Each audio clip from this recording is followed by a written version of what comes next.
అగ్రరాజ్యం అమెరికా మరోసారి ఇరాన్ ఆర్థిక మూలాలను దెబ్బతీసేందుకు సిద్ధమైంది.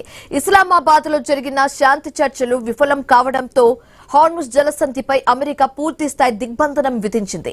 దీనివల్ల ఇరాన్ ప్రతిరోజు ఏకంగా $435 మిలియన్ నష్టాన్ని మూటగట్టుకుపోతుంది. అసలు ఈ దిగ్బంధనం వెనుక ఉన్న లెక్కలేంటి? ఇరాన్ పరిస్థితి ఇప్పుడు ఎలా ఉండబోతుంది?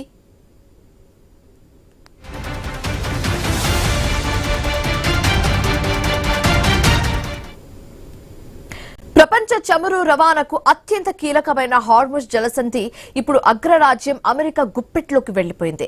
పాకిస్తాన్లోని ఇస్లామాబాద్ వేదికగా అమెరికా ఇరాన్ మధ్య జరిగిన సుదీర్ఘ చర్చలు ఎటువంటి ఒప్పందం లేకుండానే ముగియడంతో ప్రెసిడెంట్ డొనాల్డ్ ట్రంప్ ఈ సంచలన నిర్ణయం తీసుకున్నారు.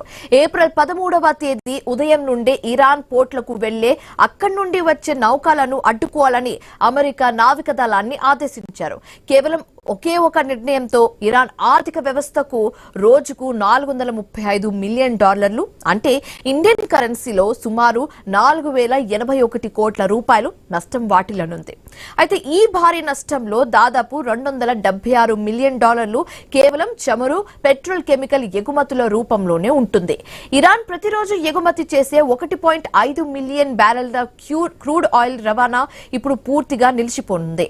గల్ఫ్, ఒమన్ తీర ప్రాంతాల్లో అమెరికా యుద్ధ నౌకలు డేగా కన్ను వేసి ఉంచాయి. ఇరాన్ పోర్ట్ల నుండి బయటకు వచ్చే ఏ నౌకనైనా సరే, అవి ఏ దేశానికి చెందినైనా సరే, అమెరికా దాన్ని బర్స్ట్ చేయడం కన్ఫర్మ్ అన్నట్లుగా తెలుస్తుంది. అయితే ఇరాన్ కి సంబంధం లేని ఇతర దేశాల నౌకలకు మాత్రం హార్ముజ్ జలసంధి గుండా ప్రయాణించేందుకు అనుమతి ఉంది. అయితే ఈ దిగ్బంధనం వల్ల ముఖ్యంగా చైనాకు పెద్ద దెబ్బే తగలనుంది. ఎందుకంటే చైనా తన చమురు అవసరాల్లో దాదాపు 50%, గ్యాస్ అవసరాల్లో 30% ఈ జలసంధి ద్వారానే పోతూ ఉంటుంది. అమెరికా తీసుకున్న ఈ నిర్ణయం ఇరాన్ ను ఎకనామిక్ స్ట్రాంగిల్ హోల్డ్ లోకి నెట్టేయడమే లక్ష్యంగా కనిపిస్తుంది. ఇరాన్ వద్ద ఉన్న చమురు నిల్వ సామర్థ్యం కేవలం 13 రోజులకు మాత్రమే సరిపోతుంది. ఆ తర్వాత ఉత్పత్తిని పూర్తిగా నిలిపివేయాల్సి వస్తుందని విశ్లేషకులు హెచ్చరిస్తున్నారు.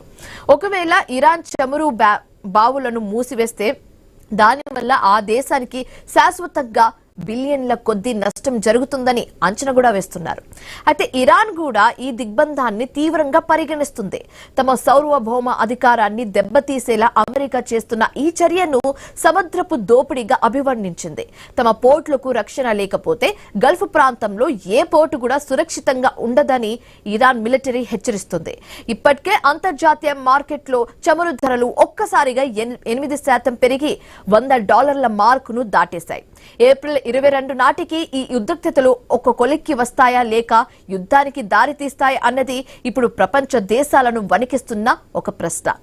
ఏదేమైనా జేడీ వ్యాన్స్ నేతృత్వంలో జరిగిన చర్చలు విఫలం కావడం ఇప్పుడు ఇరాన్ పాలిట పెద్ద శాపంగానే మారిందని చెప్పొచ్చు.